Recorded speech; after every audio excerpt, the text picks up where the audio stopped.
Hello, good evening, सत श्री अकाल, अस्सलाम वालेकुम और नमस्ते दोस्तों।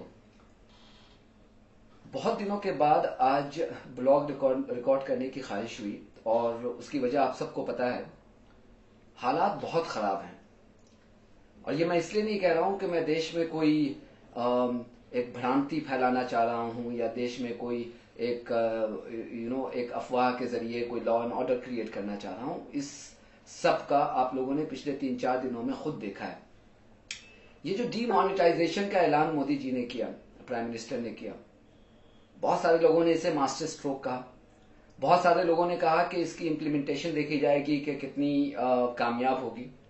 लेकिन पिछले 3-4 दिनों में जो आपने देखा, हमने देखा और अपने अपने पर्सनल एक्सपीरियंसेस से देखा, सोशल मीडिया को तो छोड़ दें, अपने अपने पर्सनल एक्सपीरियंसेस से, उसके बाद ऐसा लगता है कि कहीं ना कहीं जो दूसरे लीडर्स, जैसे मायावती ने कहा कि इकोनॉमिक इमरजेंसी हो गई है, ये किसी हद तक बहुत सही साबित होती है। मैं आपको एक छोटा सा एग्जांपल देता हूं। आज आपके पास, बहुत सारे लोगों के पास अपने पैसे हैं, बैंक में हैं अपने पैसे, लेकिन आप निकाल नहीं पा रहे हैं। मैं पिछले 4 दिनों से कोशिश कर रहा हूं कि जाकर के पैसे निकाल लूं, और जब जाता हूं या अपने लोगों को भेजता हूं तो पता ये चलता है कि पैसे है ही नहीं है। आप एक्सचेंज, आज तो मुझे ये कहा गया कि आप एक्सचेंज नहीं कर सकते, अपने अकाउंट से पैसे निकाल दें। तो क्या फायदा ये? और फिर यह है कि आपने डेडलाइन रख दी है कि 30 दिसंबर से पहले ही आपको निकालने पड़ेंगे। अगर रोजाना का यही दस्तूर रहा कि पैसे है ही नहीं है, आप एक्सचेंज कर नहीं सकते हैं, लोग 4-4 घंटे लाइन में खड़े होते हैं, 4 घंटे के बाद पता चलता है कि पैसे ही नहीं है। आप देख रहे हैं हमारे जितने भी ऑफिस में काम करने वाले लोग हैं या घर पे जो लोग हैं या जो दोस्त हैं, उन लोगों की जो हालत है, 100 रुपए के लिए तरस रहे हैं, वो पैसे ही नहीं है उनके पास। तो ये जो है इम्प्लीमेंटेशन, इसमें कहीं ना कहीं बहुत बड़ा फ्लॉ रहा है। दूसरी बात आप देखें कि आपने सरकारी अस्पताल का तो कह दिया कि एक्सक्लूड किया जाएगा, लेकिन प्राइवेट अस्पताल का क्या? 2 दिन पहले मैं प्राइवेट अस्पताल में गया। अब खैर मेरे पास क्रेडिट कार्ड था, मैंने यूज कर लिया, लेकिन भारत में कितने लोगों के पास क्रेडिट कार्ड है? मेरे सामने एक आदमी खड़ा हुआ था, वो बिल्कुल ही डेस्परेट सिचुएशन में था और उसको ये कहा गया कि ये 1000 का नोट तो मैं एक्सेप्ट नहीं करूंगा, आप बाहर जाइए और 1000 का नोट चेंज करवा कर लाइए। आज बताइए, आज के दिन में एक गरीब इंसान के पास अगर 1000 का नोट है, वो कहां से चेंज कराएगा? कौन देगा उसको चेंज? आप देखें कि जितने भी लोगों के पास है, पैसे हैं लोगों के पास, लेकिन उस पैसे का कोई यूज ही नहीं रहा है। फिर ये कि जो बातें खुल करके सामने आ रही हैं, चाहे वो अपने कंबोज साहब का एक ट्वीट काफी वायरल हो रहा है, या यतेंद्र यादव जो हरियाणा के बीजेपी के एक ऑफिशियल हैं, उनका जो ट्वीट वायरल हो रहा है, कि इन लोगों को 6 तारीख को कैसे पता था कि 2000 का नोट आने वाला, और बंडल के साथ कैसे ये फोटो ट्वीट कर रहे थे, जबकि 8 तारीख को तो मोदी जी ने अनाउंस किया। और जहां तक मुझे याद है, मैं उनकी स्पीच को लाइव देख रहा था, उसमें उन्होंने कहा था कि उनके अपनी मिनिस्ट्रीज को इसके बारे में पता नहीं था। और ये सिर्फ बीजेपी के ऑफिशियल्स की बात नहीं हो रही है।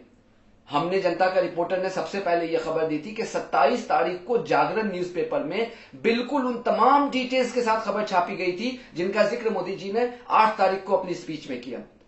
और जागरण के बारे में, उसकी लीनिंग के बारे में हम सबको पता है कि किधर लीनिंग है। तो ये कहीं ना कहीं सरकार की मंशा पे बहुत बड़ा सवाल खड़ा करता है। और ये कोई छोटी बात नहीं है। ये अलग बात है कि मीडिया वाले इस चीज को नहीं उठा रहे हैं, चैनल्स वाले नहीं उठा रहे हैं, तो वो अपने जमीर से पूछे, वो अपने कॉन्शियस से पूछे कि क्यों नहीं उठा रहे हैं।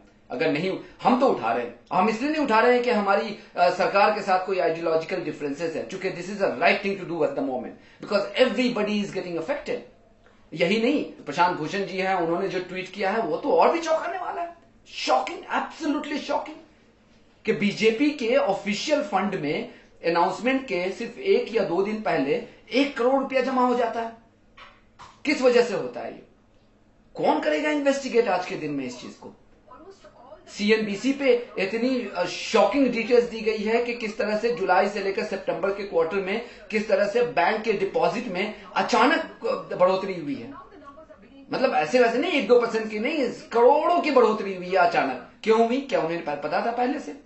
कल हमारे ही वेबसाइट पे किसी ने एक ब्लॉग लिखा, किसी हमारे एक ऑडियंस ने ब्लॉग लिखा, वो बहुत चौंकाने वाला है वो भी।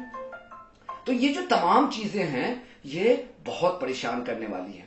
और इस चीज का अब मसला यह है कि अब तो आज के दिन में सवाल करना भी बड़ा मुश्किल है कि क्या पता आप हमें एंटी नेशनल न कह दें। अब मेरा नाम चूंकि रिफत जावेद है तो मैं तो जिहादी भी हो जाऊंगा बहुत आसानी से। लेकिन सवाल तो ये बहुत ही मुनासिब है ना कि इतनी बड़ी इमरजेंसी लाइक सिचुएशन है। कल आपने देखा दिल्ली में किस तरह से नमक के लिए लड़ाई हो रही थी, कहीं पे लोगों ने आगजनी शुरू कर दी थी, और ऐसे वक्त में आज देश का प्रधानमंत्री देश में नहीं है। मुझे नहीं लगता कि दुनिया के किसी भी डेवलप्ड कंट्री में यह पॉसिबल होता कि इतनी बड़ी सिचुएशन और क्राइसिस है देश में और प्रधानमंत्री यहां पे नहीं है। अब चूंकि प्रधानमंत्री ने यह कह दिया है कि आप सबको परेशानी को फेस करने के लिए तैयार होना चाहिए, चूंकि this is in the national interest, तो आजकल तो नेशनलिज्म के गार्ड में सब कुछ सही हो जाता है और जो सवाल करते हैं वो सब गलत हो जाते हैं। तो ये जो तमाम चीजें हैं, इसका आने वाले दिनों में मुझे लगता है कि जो रूलिंग पार्टी है उनके ऊपर बहुत असर पड़ने वाला है। फिर आप देखें कि कितनी बड़ी इसमें कॉन्ट्राडिक्शन की बात उभर के आ रही है कि आज सब कुछ जायज है, उन्होंने कर दिया सब कुछ जायज है, लेकिन 2014 में जब यूपीए के जमाने में सिर्फ ये प्रपोज किया गया था तो उसमें मीनाक्षी लेखी ने क्या कहा था कि it will hurt the poor the most, और आज वही हो रहा है। बिल्कुल सही थी 2014 में। जो गलत है कि 2014 में उन्होंने जिस बात को सही कही थी उनकी पार्टी वाले आज 2016 में उसको सही गलत साबित कर रहे हैं। तो ये जो चीजें हैं, ये तमाम चीजें बहुत हैरान करने वाली है, बहुत चौंकाने वाली हैं। और मुझे फिक्र पार्टियों की तो बात चले, वो तो इलेक्शंस आते रहेंगे, जीतते रहेंगे, कोई जीतता है कोई हारता है, लेकिन इसका जो असर जो कॉमन मैन पे पड़ रहा है, जो ऑर्डिनरी लोगों पे पड़ रहा है। 3-4 डेथ हो गई हैं, ऐसी ऐसी दर्दनाक वीडियो सामने आ रही हैं। बाप रो रहा है, बेटा आईसीयू में है, 5,000 रुपए की उसको ईसीजी करानी है, लेकिन 5,000 रुपया उसके किसी काम का नहीं, चूंकि प्राइवेट हॉस्पिटल वाले ले नहीं रहे। हमने देखा कि कैलाश हॉस्पिटल में उस दिन कुछ दिनों पहले एक बच्चे की मौत हो गई, चूंकि 1,000 रुपया उसका कोई एक्सेप्ट करने वाला नहीं था। तो ये जो चीजें हैं बहुत बहुत दिल दहला देने वाली हैं, और मुझे नहीं लगता कि इस पे सरकार जरा सा भी सीरियस है। सरकार को इस पे सीरियस होना चाहिए। अब भी देर नहीं हुआ है, अब भी करेक्टिव मेजर्स लें और हालात को सुधारने के लिए जल्द से जल्द कदम उठाएं। Thank you very much.